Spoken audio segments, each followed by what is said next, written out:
en ese punto, a mí me parece interesante que hay una especie de estructura social que es injusta para todos, para hombres, mujeres, niños, ancianos. La verdad es que el mundo avanza, pero las brechas de desigualdad crecen, hay injusticias por muchísimos lados. Vos señalás mucho el tema de la brecha salarial, que se sostiene que las mujeres ganan un 26% menos que los hombres. Y cuestionás esa cifra. ¿En qué sentido lo cuestionás? Sí, lo que se hace con la brecha salarial en todo el mundo, lo que hacen los organismos oficiales es dividir la suma de sueldos de las mujeres por cantidad de mujeres y la suma de sueldo de varones por cantidad de varones. Y no controlan variables, que es lo que hace cualquier estadística, que es considerar cuántas horas trabajó cada uno, de qué tipo de trabajo estamos hablando, si es de noche, si es de día. Cuando los estudios controlan esas variables, es decir, cuando tienen en cuenta la cantidad de horas trabajadas o el tipo de trabajo, pues que no hay desigual paga por el mismo trabajo, que es lo que pregona el feminismo hegemónico. No hay desigual paga por el mismo trabajo. Quien sepa de algún caso como ese, denúncielo porque es anticonstitucional. Bien. Hay muchos estudios. Quien quiera ver un artículo puede poner mi nombre, Roxana Kramer, y Diario Los Andes de Mendoza, porque ahí hay una serie de papers donde se muestra evidencia. Son más de 30 Roxana, papers de que no existe desigual paga por el mismo trabajo. Supongamos que un hombre y una mujer trabajan la misma cantidad de horas en el mismo tipo de trabajo. Vos sostenés que en ese universo de personas ganan lo mismo. Bien. Ahora, ¿por qué sucede que las mujeres trabajan en trabajos peor pagos que los hombres y en muchos casos trabajan menos horas que los hombres? Bueno, son dos preguntas muy interesantes. La última, trabajan menos horas cuando son madres y tienen hijos pequeños. Si quieren trabajar menos horas fuera de casa, porque criar un hijo es mucho trabajo también. Ese es un aspecto. Y el otro aspecto es que... Detengámonos en ese aspecto. Sí. Las mujeres trabajan menos horas entonces cuando las impacta la maternidad. Sí. ¿Las mujeres que somos madres queremos trabajar menos horas o es que las estructuras sociales, la organización social de los países, las licencias por paternidad no existen, entonces somos las únicas que estamos, entre comillas, dedicadas o, entre comillas, condenadas a cuidar a nuestros bebés? Pero en realidad querríamos seguir al mismo tiempo con nuestras carreras profesionales. Bueno, es interesante la pregunta cuando uno ve cuáles son las estadísticas de los países escandinavos, que son los que tienen mayor igualdad de género. Suecia, Noruega, Dinamarca tienen unas licencias de paternidad muy grandes. La licencia se divide entre hombre y mujer en algunos de esos países, entonces se ve bien quién se toma más licencia, y lo que se ve en esos países es que las mujeres se quedan más en la casa cuando tienen hijos que en otros países en donde la situación económica no es tan buena, y que se dividen la licencia no en partes iguales, sino que la mujer toma mucho más. Hay un aspecto que es objetivo, y es que la lactancia es hasta ahora femenina.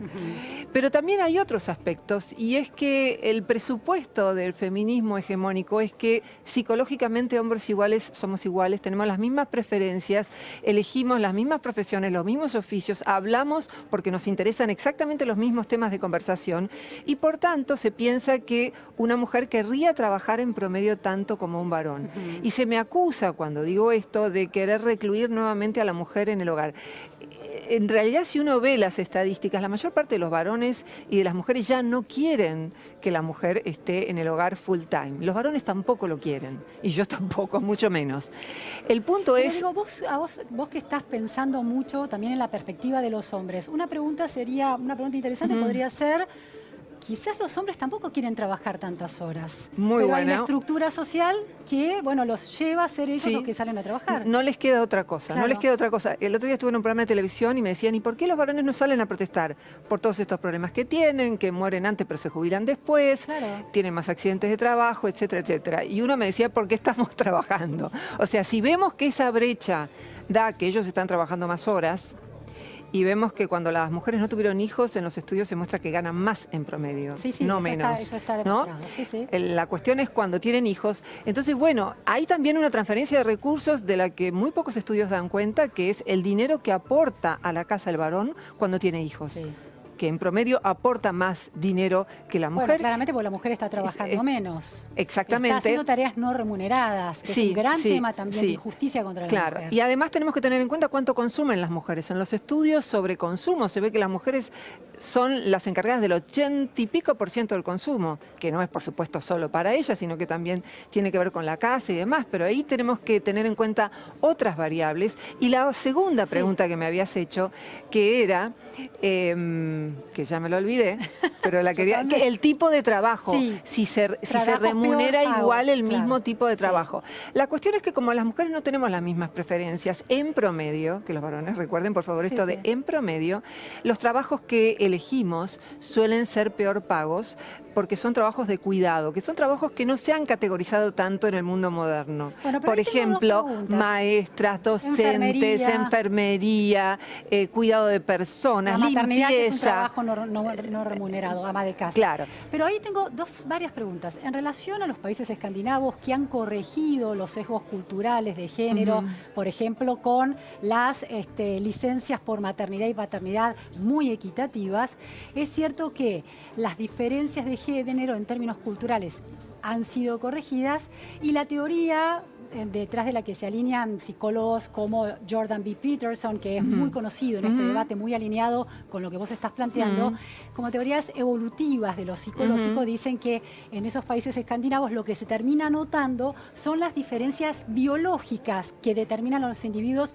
más allá de todas las correcciones culturales que se hacen. Entonces, en ese sentido la explicación es, las mujeres en la medida en que son las que tienen un ser adentro de su cuerpo y amamantan, terminan eligiendo quedarse en su casa durante un tiempo más que los hombres. Ahora, la pregunta que uno podría hacer es, ¿la cultura produce un proceso de tsunami sobre los procesos evolutivos biológicos? Transforma todo. ¿Por qué no pensar que se puede seguir transformando como para que la mujer tenga la opción de elegir libremente no sé, me imagino una tecnología que beneficie el amamantamiento, no me sale, el amamantar, la lactancia de una manera que resuelva la presencia de la madre. ¿Por qué no pensar que la cultura puede seguir haciendo su trabajo? Sí, por supuesto. Soy más optimista respecto a la posibilidad de que la tecnología siga haciendo del trabajo de la maternidad algo más liviano, que la posibilidad de un cambio psicológico muy drástico. Yo no creo, aunque no podría asegurarlo, que en el futuro haya más mujeres que varones a los que les guste el fútbol, más mujeres con deseo sexual que varones, porque creo que eso arraiga en algunas cuestiones biológicas muy puntuales. Ahora, no estoy hablando de personas puntuales, sino en promedio. Pero podría ser, la cultura ha cambiado muchísimas cosas. Quiero decir algo muy claramente, no hubiéramos sobrevivido sin la presencia de los padres. Hay bastante evidencia de que cuando no hay padres hombres, hay menos posibilidad de supervivencia. Pero voy a decirlo muy directamente, no hay cultura en donde en promedio las madres no estén más preocupadas por los hijos, incluso más grandes que los varones. Si eso va a cambiar en el futuro, no lo sé. Pero es uno de los factores que hacen que realmente no seamos iguales. El problema es que cuando se escucha igualdad de derechos. Y una cosa es igualdad de identidad y otra es de derechos. Pero ¿por qué no pensamos en equidad? La igualdad es suponer que no puede haber diferencias. Hay diferencias, pero la equidad es, de alguna manera, correcciones proporcionales a esas diferencias. Seguro, derechos. Podemos diferenciar y tomar equidad como lo relativo a lo político y tomar igualdad como lo relativo a las características. Y la última pregunta, Roxana, vos señalás que hay tareas y hay sectores de la actividad que son peor remunerados porque culturalmente están dedicados al cuidado y son menos valorados. Eso es un hecho cultural, no biológico. Absolutamente. Eso es un hecho de alguna manera. Y eso podría cambiar. Podría decir, es un hecho patriarcal.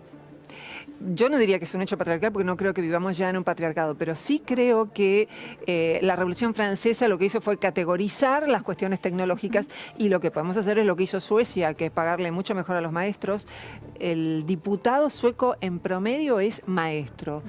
2 mandatos y a la casa. Y quiere volver a la casa porque gana bien como maestro. Entonces sí, esa me parece que es una de las conquistas que tiene que llevar a cabo el feminismo, que es lograr que los trabajos que prefieren las mujeres se paguen mejor. Bueno, muchísimas gracias, Roxana, por estos Gracias, Luciana. dilemas Y quería invitar a los que quieran seguirnos en las redes, que Por mandamos favor. todos los días material, @feminiciencia con SC, es nuestro sitio en Twitter, y en Facebook se llama Feminismo Científico, y filosofiaparala.vida.com.ar está el Café Filosófico donde abordamos estos temas y otros. Muchas gracias. Gracias por la invitación. Nos vamos a un corte. No se vayan de ahí porque tenemos un programa interesantísimo con invitados realmente muy, muy interesantes de Argentina.